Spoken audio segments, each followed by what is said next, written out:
चलिए बच्चों, अब हम रिवाइज करने जा रहे हैं फ्री कंसेंट। देखो, फ्री कंसेंट शुरू करने से पहले इसका जनरल मीनिंग समझ लेते हैं। कंसेंट सहमति, फ्री मतलब बिना दबाव के, बिना दबाव के सहमति। हमारा सेक्शन नंबर 13 कहता है two or more persons are said to be consented when they agree upon the same thing in same manner. मतलब एक एग्रीमेंट है जिसको आप भी वही जान रहे हैं, मैं भी वही। ना तो आपने मुझे प्रेशराइज किया, ना मैंने आपको प्रेशराइज किया, that is free consent.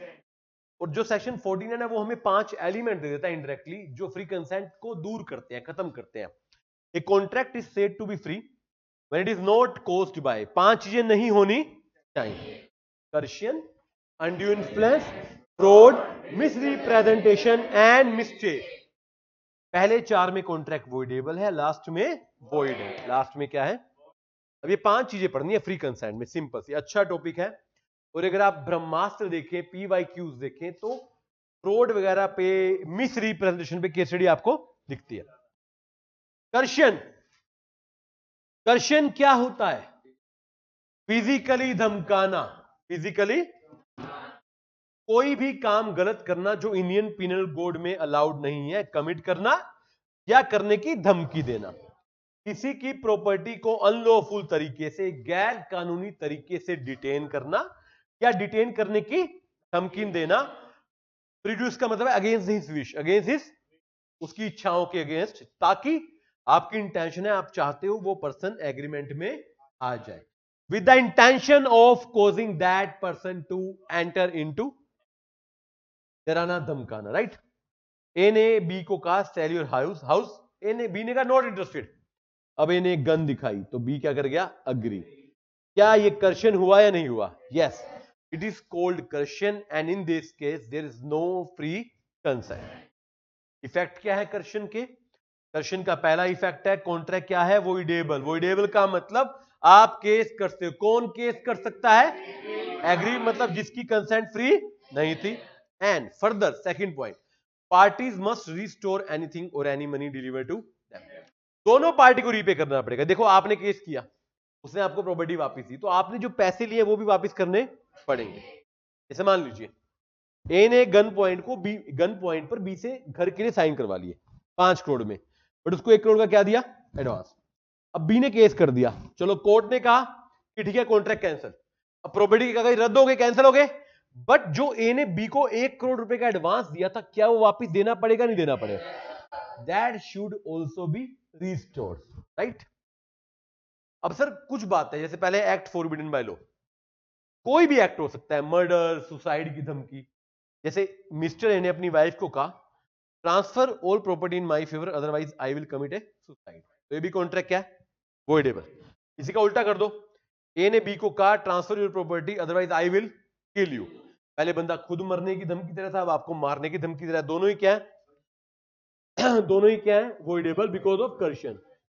Certain examples: murder, kidnapping, suicide, bodily harm, gun point etcetera. Second, threatening to detain, detain करने की धमकी देना। यहां पे ना मैं एजेंट का एग्जांपल, तो एजेंसी में भी आता है।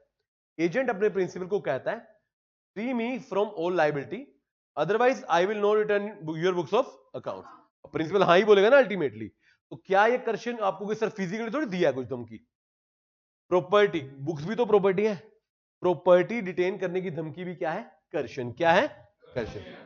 एंड इट डजंट मैटर वहां पर आईपीसी चल रहा है या, ये मैंने पहले ही बताया था, आज के दिन में पॉइंट इतना रेलेवेंट नहीं है। अब तो आईपीसी हर जगह पर एप्लीकेबल है। सर कर्षण फिजिकली। अब आता है मोरली, मेंटली, आपके दिमाग पर प्रेशर डालना, that is undue moral mental pressure. A contract is said to be induced by undue influence when the relation between the parties is such that one party is in the position to dominate the will of other party and uses that position to obtain unfair, मतलब एक party इस position पे आपकी इच्छाओं को dominate करती है, खाली यहीं पे बात नहीं खत्म होती, वो उस पोजीशन को यूज करती है और आपका गलत फायदा उठाती है। मतलब खाली पोजीशन होना गलत। अब फादर की पोजीशन सन पे हमेशा रहेगी एडवांटेज की, टीचर की हमेशा रहेगी स्टूडेंट पे, डॉक्टर की पेशेंट पे, गुरु की शिष्य पे, बट अगर वो फायदा नहीं उठा रहे तो फिर गलत। if you are using that position to obtain unfair advantage, then it is wrong and it will be termed as undue. Certain relation given है, father son, doctor patient, guru devotee, lawyer CA या client. Sir analyse करते हैं इसको. पहला relation between the parties. देखो undue influence वहां पर होता है जहां पे पार्टी क्या है, रिलेशन में. क्या है, रिलेशन में. रिलेशन कैसी है, डोमिनेट वाली. कौन से वाली, इसमें चार बातें मैं पढ़ता हूं. Fiduciary relation, real apparent authority, mental distress and unfair bargain. Sir पहली बात, अथॉरिटी रियल होनी चाहिए, एक्चुअल में होनी चाहिए. एंड एपरेंट मतलब दिखनी भी, अथॉरिटी है बट विजिबल भी होनी चाहिए. जैसे डॉक्टर पेशेंट, मास्टर सर्वेंट. मालिक अपने नौकर को, अपने एम्प्लॉय को कुछ बोलेगा, ये अथॉरिटी है भी और दिखती भी है. सेकंड फिड्यूशियरी मतलब गुड फेथ. क्या है, ट्रस्ट, विश्वास, कॉन्फिडेंस. आपके ऊपर दूसरे का ट्रस्ट हो एक दूसरे के ऊपर. Same parents children, husband wife, debtor creditor, client वकील, वकील, सीए क्लाइंट, ये सारी चीजें. क्या गुड फेथ में काम होता नहीं होता. आप डॉक्टर के पास जाते हो, डॉक्टर जैसे आपको बोलते हैं आप काम करते हो, क्योंकि आपको विश्वास है कि यही डॉक्टर मेरा इलाज कर सकता है. और इसे बोलते हैं फिड्यूशियरी रिलेशन. जैसे गुरु ने डिवोटी को मेंटली इन्फ्लुएंस किया और बोला सारी प्रॉपर्टी तुम गुरुजी के नाम या हमारे ट्रस्ट के नाम ट्रांसफर कर दो, वो माया में कुछ नहीं रखा. क्या ये अनड्यू इन्फ्लुएंस हुआ या नहीं हुआ. यस. थर्ड है मेंटल डिस्ट्रेस. या तो व्यक्ति ना ऐसी सिचुएशन में है कि ना वो मेंटली डिसीजन लेने में कैपेबल नहीं है, आप उसके दिमाग के साथ खेल रहे हो. He might be in trauma, mentally incapable है, अनसाउंड माइंड हो जाता है बीच बीच में, या फिर उसकी डिसीजन नहीं ले पा रहा. क्यों, उसकी मेडिकल कंडीशन ऐसी है, उसकी मेंटल कंडीशन ऐसी है, ओल्ड एज है, पढ़ा लिखा नहीं है.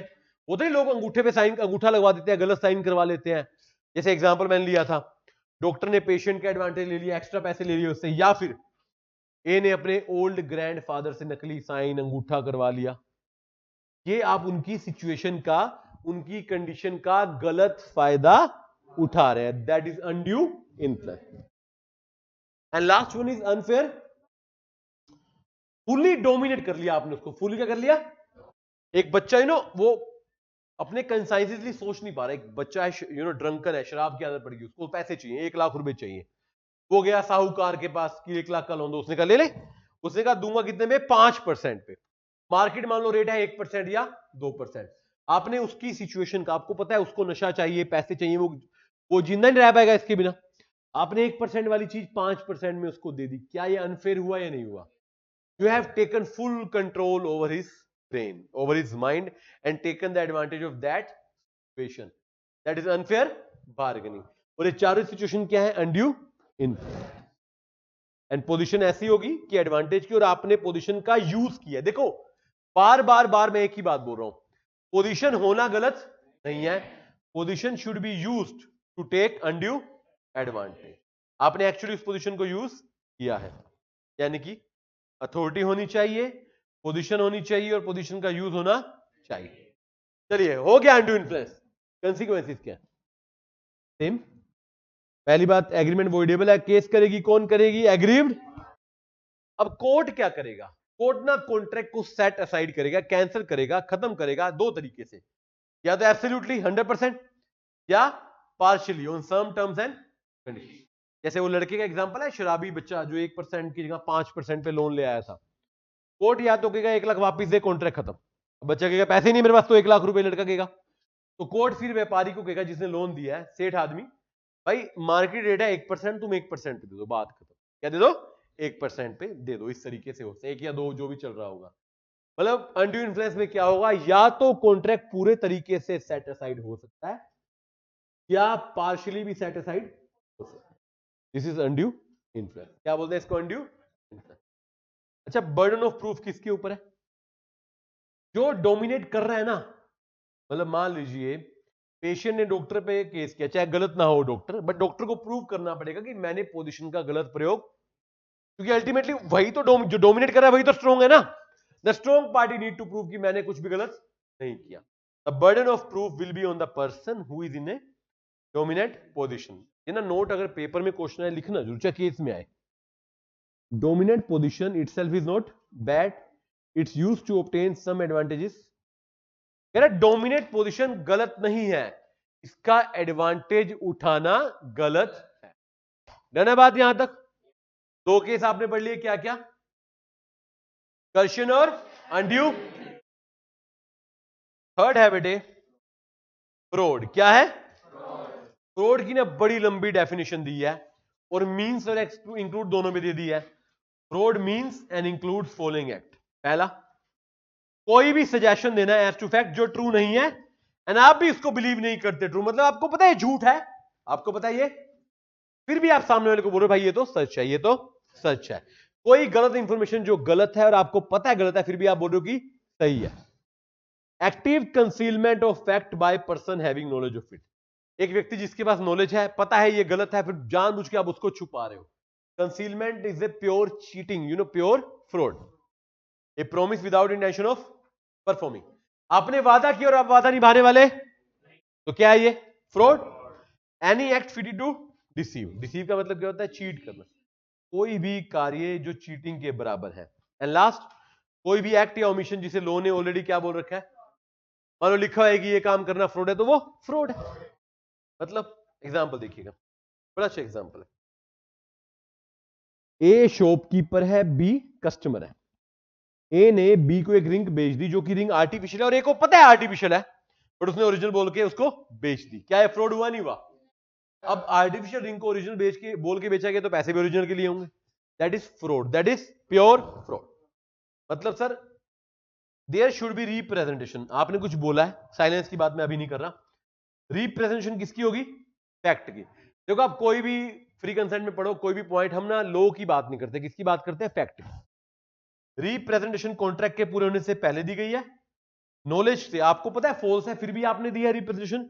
And must be made to induce other person. आपने जान के दिया ताकि आप उसको इंड्यूस कर सके। अदर पर्सन ने आपके बिहाफ पर एक्ट किया है और उससे उसका नुकसान, आपको सर नुकसान नहीं हुआ, उसकी बात करूंगा। अभी आप समझिए, आपने जान के किसी व्यक्ति को ऐसी रिप्रेजेंटेशन दी जिससे उसका नुकसान हो गया, इसे बोलते हैं फ्रॉड। क्या बोलते हैं? जैसे मान लीजिए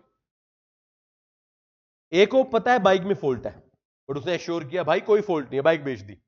अब बाद में फॉल्ट निकला है, क्या ये गलत है नहीं है? फ्रॉड है नहीं है? और फ्रॉड है तो क्या मैं उसके ऊपर केस कर सकता हूं नहीं कर सकता? यस। अच्छा मान लो इस केस को थोड़ा मॉडिफाई कर दूं, मैंने बाइक बेची, मुझे भी नहीं पता था फॉल्ट है, फिर ये क्या फ्रॉड है? क्या है ये? Miss representation. उसकी बात अभी मैं करूंगा, ठीक है? पहले साइलेंस की बात कर लो। क्या चुप रहना फ्रॉड है? देखो, जहां पर बोलना ड्यूटी नहीं है वहां पर तो चुप रहने में कोई समस्या, बट जहां पर there is a duty to speak, वहां पर चुप रहना क्या है? फ्रॉड। क्या है? जैसे एग्जांपल है हॉर्स का, ए ने अपने हॉर्स भेज दिए अनसाउंड वाले, अब बी ने मान लिया अनसाउंड नहीं साउंड है, ए ने तो नहीं बोला साउंड है, तो इसको फ्रॉड नहीं माना गया था। सर फिर ड्यूटी कहां पर होती है बोलने की? पहले तो तीन सिचुएशन देखिए, दो सिचुएशन सॉरी, जहां पर ड्यूटी है बोलने की या जहां पर साइलेंस को ही फ्रॉड स्पीच मान लिया जाए। आपने मुझे कोई काम बोला और मेरे सामने आप उसका उल्टा काम करो और मैं आपको रोक नहीं रहा, क्या मुझे बोलना चाहिए था? नहीं बोलना चाहिए था? कई बार जीवन में चुप रहना स्पीच के बराबर मान लिया जाता है और वो फ्रॉड माना जाएगा। बेटे आपने मुझे बोला सर मैं आर्टिफिशियल रिंग ले रहा हूं, आप आर्टिफिशियल रिंग मेरे सामने लेकर आए और आपने बोला असली रिंग ले रहा हूं, आप आर्टिफिशियल लेकर आए, मुझे पता है आप आर्टिफिशियल ले रहे हो, फिर मैं चुपचाप देख रहा हूं आपका बिलिंग भी मैं असली रिंग का कर रहा हूं, तो मैं अल्टीमेटली चुप रहा। अब मैं कहूं मैंने तो बोला नहीं, कुछ बोला नहीं, दिखा तो होगा, बिल बना रहे हो आर्टिफिशियल को देख के, आप भी तो असली का बिल बना रहे हो, तो आप फ्रॉड कर रहे हो या नहीं कर रहे? तो समटाइम चुप रहना भी क्या है? स्पीच है, और स्पीच मतलब फ्रॉड है। क्या है? 5 जगह ऐसी बताई गई है लॉ में जहां पे ड्यूटी टू स्पीक है, मतलब हर चीज ईमानदारी से पहले बता देनी चाहिए, खोल कर रख देनी चाहिए। पहला फिडुशरी। देखो गुड फेथ जो होता है ना, जहां पर आपसी प्रेम प्यार विश्वास है ना, वहां पर कभी कोई बात छुपानी नहीं चाहिए। जैसे शेयर ब्रोकर और क्लाइंट, ब्रोकर ने शेयर बेच दिए क्लाइंट के लॉस में और उसको बताया नहीं, क्या ये सही है? नो। क्या उसने जान के नहीं किया, बट बताना चाहिए। देखो कई बार क्या होता है ना, आप गलत नहीं होते, बट जब आप चीजों को छुपाते हैं ना, आपने सिर्फ बोला नहीं है, जबकि यहां पर बोलने की ड्यूटी है। कई बार जहां पर बोलना जरूरी है वहां पर ना बोलना फ्रॉड माना जाता है। इंश्योरेंस, कोई भी कॉन्ट्रैक्ट करें, आप health insurance, general insurance, life insurance, चाहे आप एज ए क्लाइंट और एज ए कंपनी दोनों को सारी बातें, सब डिटेल्स, सब टर्म्स एंड कंडीशन खोल कर रखनी वो हमारे देश में अलग बात है, ना कोई बताता है ना कोई पूछता है, चुपचाप साइन कर देते हैं, गलत है, जबकि क्या है वो गलत। मैरिज, शादी के समय सारे मेटेरियल फैक्ट डिस्क्लोज होनी चाहिए, इंपॉर्टेंट बात है। फैमिली सेटलमेंट में सारी बातें बतानी चाहिए, किसी मेंबर के साथ धोखा नहीं होना चाहिए। And the last, share allotment. Company जब भी अपना प्रोस्पेक्टस इशू करती है ना, वो सारा बताती है, हमने पैसा क्यों लिया, कहां यूज करेंगे, हमारी पास्ट परफॉर्मेंस। इवन आप स्कूल कॉलेज में एडमिशन लेते हो ना, वो भी प्रोस्पेक्टस देते हैं, बताते हैं हमारा स्कूल है, इतने सालों से है, ये हमारी अचीवमेंट है, ये हमारी फीस है, ये हम करने वाले हैं। That is good faith and that is prospectus, जहां पर हर एक डिटेल बताना जरूरी है। बताना क्या है? Now it is a duty to speak, it is a duty to. अच्छा सर, फ्रॉड का रिजल्ट क्या होगा? फ्रॉड तो आपने कर लिया, कॉन्ट्रैक्ट क्या होगा? कौन करेगा केस? या पहले कॉन्ट्रैक्ट को कैंसिल करेगी, फिर डैमेज के लिए क्लेम करेगी, और बाद में स्पेसिफिक परफॉर्मेंस मांगना चाहे तो। सर डैमेज और स्पेसिफिक परफॉर्मेंस ब्रीच के चैप्टर में आपको पढ़ाए जाते हैं, है ना? बट मैंने अब आपको दो सिचुएशन बता रहा हूं जहां पर कॉन्ट्रैक्ट वोइडेबल, मतलब अभी आपने कहा फ्रॉड में कॉन्ट्रैक्ट वोइडेबल है। Now there are two certain circumstances जहां पर कॉन्ट्रैक्ट वोइडेबल। कब कब? पहला, जहां पर aggrieve party had the means of discovering the truth with ordinary. Aggrieve party जरा सा दिमाग लगाती ना, वो झूठ पकड़ लेती, ठीक है। और सेकेंडली, एग्रीव पार्टी को लॉस। मैंने आपके साथ फ्रॉड किया, नकली बोल के असली बोल के नकली अंगूठी बेच दी। क्या कर दी? नकली। बट मेरे से फिर गलती होगी, मैंने बिल भी नकली का दे दिया, पैसे कम ले लिए, फिर आपका नुकसान तो नहीं हुआ ना। मान ला कि मैंने 5 लाख वाली की जगह आपको 5,000 की अंगूठी दी, लिए भी तो 5,000। भाई तेरा भी कुछ नहीं किया मैंने, मतलब भगवान ने, मेरी अंतरात्मा ने मेरे से ठीक करवा दिया। अल्टीमेटली मैं कर गलत रहा था मगर ठीक हो गया। That is also not a fraud. वो भी फ्रॉड। दो तरीके, या तो सामने वाला पता लगा सकता था, या फिर उसको लॉस हुआ ही, तो कॉन्ट्रैक्ट वोइडेबल। बात। अगला क्या है सर? अगर आपको फ्रॉड आता है तभी ये समझ आएगा। देखो ये भी सजेशन है, बट यहां पर आपको खुद यू आर ऑल्सो कंफ्यूज। आप एक स्टेटमेंट दे रहे हैं जो ट्रू, मगर आप खुद इसको ट्रू माने, इनोसेंट हो आप जान के नहीं करे, आप जान के। आपने रिंग दिखा दी, क्या दिखा दी? रिंग। उसने कहा असली, आपने कहा असली, आपको लग रहा था असली है, आपने जान के फ्रॉड नहीं किया। ब्रीच ऑफ ड्यूटी है ये, but without intention to deceive. देखो लाइफ में ना कोई भी क्राइम हो ना दुनिया में, कि ना इंटेंशन देखी जाती है, मोटिव देखा जाता है। जानबूझ के किया गया क्राइम क्राइम है, जाने में हुआ क्राइम क्राइम नहीं। सजेशन दिया है बट आपकी इंटेंशन गलत नहीं थी, but even done through innocently, नुकसान तो हो गया ना, कॉन्ट्रैक्ट तो हुआ ना, तो वो इडेबल है। वो क्या है? वही बाइक वाला एग्जांपल लूं, फ्रॉड वाला। मैंने बाइक बेच दी, मुझे खुद ही नहीं पता था यार बाइक में फॉल्ट है, चलो बेच दी। फ्रॉड तो नहीं किया मैंने, क्या किया आपके साथ? बट सर मिस रिप्रेजेंटेशन भी वोइडेबल तो है, वोइडेबल तो चाहे जान के नहीं हुआ। बट इंटरेस्टिंग बात है, पूछो क्या? आप कॉन्ट्रैक्ट कैंसिल कर सकते हो, डैमेज नहीं क्लेम कर सकते। बाइक खराब होगी, अब बाइक वापस दे दो, पैसे ले लो, एक्स्ट्रा में कुछ आपको नहीं दूंगा। फ्रॉड में तो आप नुकसान की भरपाई भी करवाते हो, क्या करते हो? नुकसान की। अब डैमेज में मेरे को लगता है डैमेज आपको पता होना चाहिए, आप ब्रीच वाले चैप्टर में पढ़ते हो बार बार, याद है ना? तो सर डिफरेंस क्या हुआ बुक में ना? डिफरेंस है फ्रॉड का और मिस रिप्रेजेंटेशन का और क्वेश्चन का और इंडिफरेंस का, जो आपने नोटबुक में लिखे भी होंगे खुद, वो पढ़ना है इसके बाद। बट एक बेसिक डिफरेंस बताया तुम्हें। फ्रॉड में डैमेज भी क्लेम होता है, मिस रिप्रेजेंटेशन में डैमेज क्लेम। अच्छा इसमें भी दो बातें हैं, ये भी वोइडेबल नहीं है अगर दो सिचुएशन है। कौन सी दो सिचुएशन? पहला, अगर वो ऑर्डिनरी डिलिजेंस करता, सावधानी से वो पता लगाता और एक्चुअल में उसका नुकसान नहीं हो। यार बाइक दी थी, तेरे को पूरे पैसे वापस दे रहा हूं, बाइक ले रहा हूं, कोई खराब तो नहीं हुआ, कुछ ना, छोड़ दो, बात खत्म, केस नहीं हो सकता अदरवाइज। ठीक है, 4 बातें होगी। 5वीं बात है गलती, मिस्टेक। मिस्टेक होता है इनोसेंट, अनइंटेंशनल, वो गलती जो जान के, पूछो क्यों? जो जान के की गई वो गलती थोड़ी है, वो तो फ्रॉड है। फ्रॉड और गलती में सिर्फ इतना ही फर्क है, गलती होती है अनजाने में, फ्रॉड होता है जान पहचान में। ये होता है ना फ्रॉड, तो प्यार भी तो अनजाने में होता है, मतलब वो गलती है, ऐसा है बच्चे कह रहे हैं हाँ हाँ, और जान के करो तो फ्रॉड है। चलिए व्हाटएवर, गलती दो तरह की होती है, यूनिलेटरल और बायलेटरल। जब एक पार्टी गलती पे है, यूनिलेटरल दोनों है तो बायलेटरल। कंसीक्वेंसेस क्या है? देखो पहली बात तो लो मिस्टेक ऑफ लो, यहां हमने इकट्ठा बताया। तो हमारे लो में ना मिस्टेक ऑफ लो या मिस रिप्रेजेंटेशन ऑफ लो, उसके ऊपर कोई मुद्दा नहीं, वो तो आप पता लगा लेते। मुद्दा किसका है? फैक्ट का। किसका है? फैक्ट पे गलती है तो कॉन्ट्रैक्ट वॉइडेबल नहीं है। क्या है? पूछो क्यों? गलती है यार, जान के थोड़ी किया, फिर भी बात गलती है ना। गलती क्या होगी? वॉइड। क्या होगी? अच्छा, अगर फॉरेन लॉ है तो आप इंडिया में बैठ के इंडिया के कानून का पता लगा सकते हो, क्या बाहर के विदेश के कानून का पता लगा सकते हो? तो फॉरेन लॉ को भी क्या मानूंगा मैं? Fact. You know, mistake of law is not excuse, mistake of fact is only excuse, and mistake of foreign law is also treated as mistake of fact. समझिएगा बात सर? तो क्या बना? 4 पॉइंट हो गए मेरे इधर, 1 2 3 4, जो कि क्या हो गए? इधर हो गया मेरा 5वां पॉइंट, जो कि क्या हो गया? अगर ये 5 पॉइंट में से कोई भी पॉइंट है तो फ्री कंसेंट नहीं है। अगर ये पांचों प्रेजेंट नहीं है, सब कुछ ओके है, then we can say there is a free and free consent वाला एग्रीमेंट और कॉन्ट्रैक्ट ही वैलिड माना जाएगा।